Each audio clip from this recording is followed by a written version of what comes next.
আসছেন আজকে, এবং আমাদের যে শ্রমিক নেতারা আসছেন, নেতা নেত্রীরা আসছেন, এবং তাদের সাথে যে একটা শ্রমিকদের যে সম্পর্ক, এটার ভিত্তিতে আজকে যে আলোচনা হয়েছে এবং আমরা যে সবাই একমত হয়েছে অনেক কিছু, এটা প্রমাণ করে যে আমরা সবাই চাই যে আমাদের অর্থনীতির ভিত্তিটা মজবুত থাকুক, আমাদের শিল্পটা বাঁচুক, আমাদের শ্রমিকরা বাঁচুক।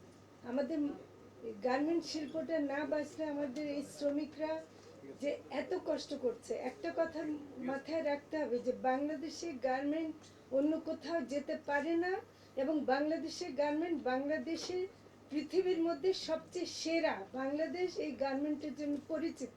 তো কাজে এটাকে কোনোভাবেই আমরা ধ্বংস হতে দিতে পারি না। আমরা দুই পক্ষের কাছ থেকে আমরা সহযোগিতা চাই, এবং আমার শ্রমিক ভাই বোনদেরকেও আমি ধন্যবাদ জানাই যে তারা, তাদের অনেক কষ্ট হচ্ছে, তাদের অনেক কিছু হচ্ছে, তারপরেও তারা কিন্তু একটা মেনে নিয়েছেন। এবং এই প্রক্রিয়াটা যদি এইভাবে চলতে থাকে, আমরা পরস্পরের সাথে যদি কথা বলা বন্ধ না করি, আমরা যদি কথাটা চালিয়ে যাই, নিশ্চয়ই আমাদের এখানে এটা স্থিতিশীল হবে। কাজে সবাইকে আমি মিডিয়াকে ধন্যবাদ জানাবো যে আপনারাও কিন্তু বিষয়গুলোকে একটু কনস্ট্রাকটিভলি তুলে ধরবেন, যেন শিল্পটাকে আমরা বাঁচিয়ে রাখতে পারি। ধন্যবাদ আমাদের লাভ স্টক উপদেষ্টা মহোদয়কে। আমি